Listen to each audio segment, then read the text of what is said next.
In this video, I'm going to show you where to find the autocomplete feature here in Google Sheets. So if you're working on a spreadsheet and you want to use the autocomplete feature, here's how to do it.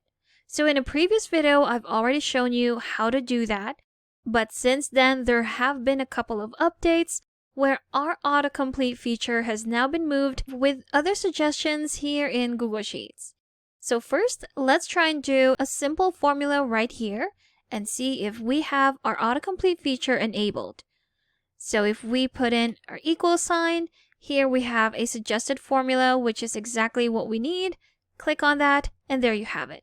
When I click on the other cell, it doesn't automatically suggest to fill up the rest of my data right here, which means our autocomplete feature is not enabled.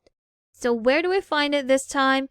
Well, it's actually still with our tools right here in the menu bar, but it's now under our suggestion controls.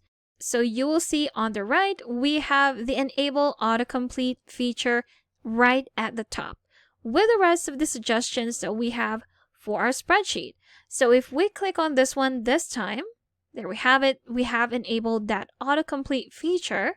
If we go to refresh, just to make sure that this time it would work, if we try and do a formula for this one, equal sign, here is our formula suggestion, which we will accept.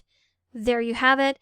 And this time, if I click on the next cell, our autofill suggestion is right here. So before, we haven't had this because our autocomplete feature was not enabled, but now that it is, we have this right here. So we're just going to check on that to autofill the rest of our data, and there we have it. So this is just an update from a previous video because, again, of those changes.